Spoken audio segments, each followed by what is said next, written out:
Muito bom dia para você, meu irmão, minha irmã. Nosso evangelho de hoje está em Mateus capítulo 5, nos versículos 31 e 32.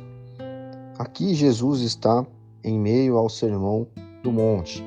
Ele está aqui no meio do seu discurso e ele passa a partir do versículo 27 até esse 32 a falar sobre divórcio e adultério.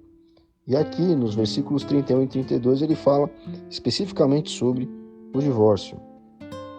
E Jesus vai dizer aqui para aquelas pessoas que estão ouvindo, que estão ouvindo ali naquele local onde ele estava, em redor dele naquela montanha, que são pessoas que estão acostumadas aos ensinamentos dos mestres da lei, dos fariseus, dos saduceus, dos escribas, inclusive para alguns desses homens que estavam ali, pessoas que eram do povo judeu. Ele vai dizer que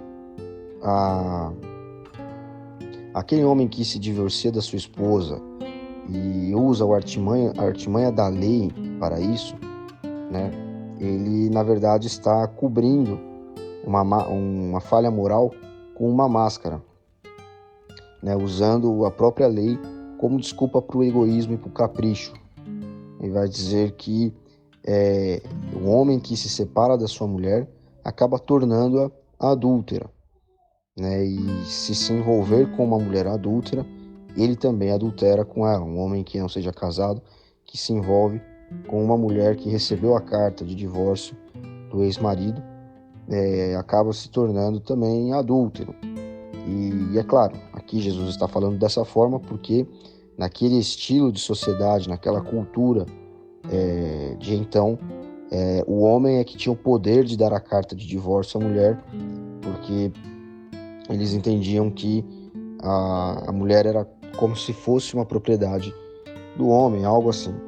Enfim, fato é que Jesus está dizendo que, nas entrelinhas, o casamento ele não foi feito para ser desfeito.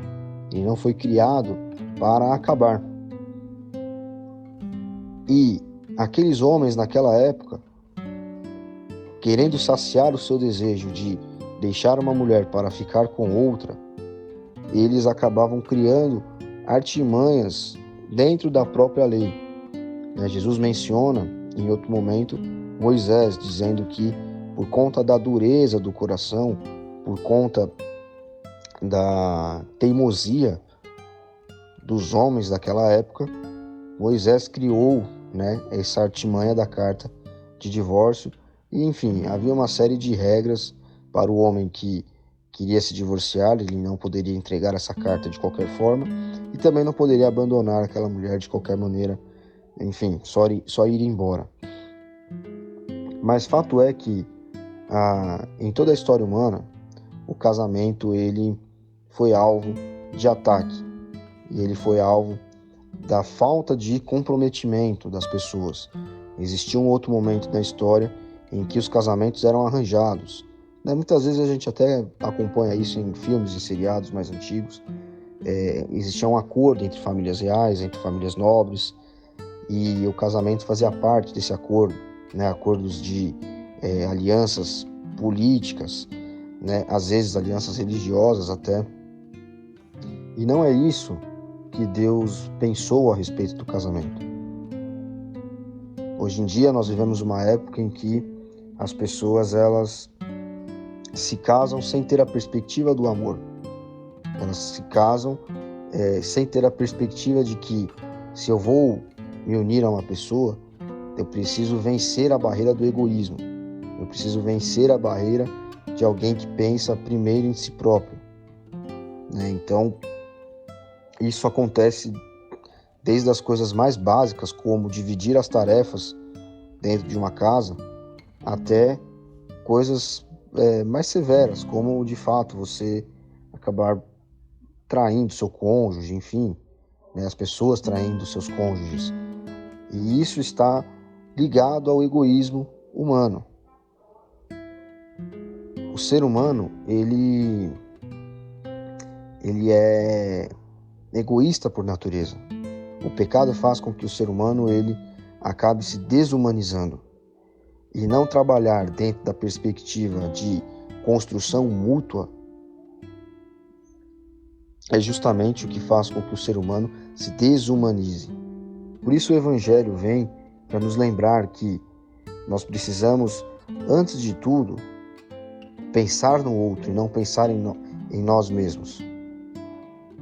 Nós precisamos entender que os ensinamentos de Jesus são ensinamentos de amor. E quando nós falamos a respeito de casamento, nós estamos indo mais a fundo, porque Cristo escolheu, Deus o Pai escolheu enviar Cristo no seio de uma família, para que ele fosse criado por um homem e por uma mulher, para que ele fosse educado.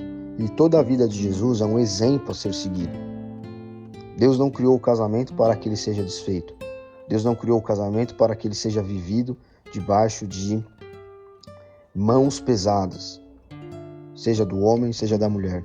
Mãos pesadas que eu quero dizer é a pessoa que pensa apenas em si mesmo. Eu preciso ter o meu momento, eu preciso ter as minhas coisas, eu não faço isso porque eu sou homem, eu não faço isso porque eu sou mulher. E boa parte dos problemas sociais que a nossa sociedade enfrenta hoje estão ligados a casamentos desfeitos ou casamentos que estão, com algum tipo de problema, estão, desajustados. Então, Jesus vem aqui lembrar essas pessoas que elas estavam usando a lei, divina, a lei ali do povo de Israel, para saciar os seus próprios desejos de desfazerem uma aliança pelo seu próprio egoísmo. E, embora isso aqui esteja falando sobre casamento, nós podemos aplicar em toda a nossa vida. Cristo não nos colocou neste mundo para que nós vivamos de maneira egoísta e autocentrada. Isso vale para o casamento e vale para todas as situações da nossa vida. Então, que hoje nós possamos olhar para esses versículos aqui e pedir a Ele que nos ajude a viver uma vida menos autocentrada, uma vida de codependência com o próximo, uma vida de auxílio, uma vida de empatia, uma vida de olhar para o outro e enxergar no outro a figura de Cristo. E quando eu enxergo a figura de Cristo, eu estou me enxergando no outro, porque Cristo olha para a pessoa como olha para mim. Cristo enxerga os defeitos da pessoa e o que precisa ser melhorado, como enxergo mesmo em mim. Então, que nós possamos, a partir da aliança do casamento, entender que, como pecadores e como pessoas que precisam da luz divina, da luz de Cristo diariamente em suas vidas, nós devemos ser, a cada dia, trabalhar para sermos, no poder dele, menos egoístas, menos autocentrados em nós mesmos, e podemos ter o senso, a construção de alianças comuns. A principal aliança que nós podemos ter nessa vida é o casamento, é claro, por diversos motivos, principalmente por isso que eu disse, que Deus ele escolheu aparecer neste mundo aqui, humanamente a partir da família, mas que todas as alianças que nós temos na nossa vida, das quais o casamento é o principal, nós possamos enxergar a partir dessa perspectiva, a perspectiva de crescimento mútuo, de conciliação, de amor, de empatia, como Cristo teve isso por nós, como ele diz a respeito do casamento aqui, neste versículo, nesse trecho do Evangelho. Deus abençoe você. Até amanhã.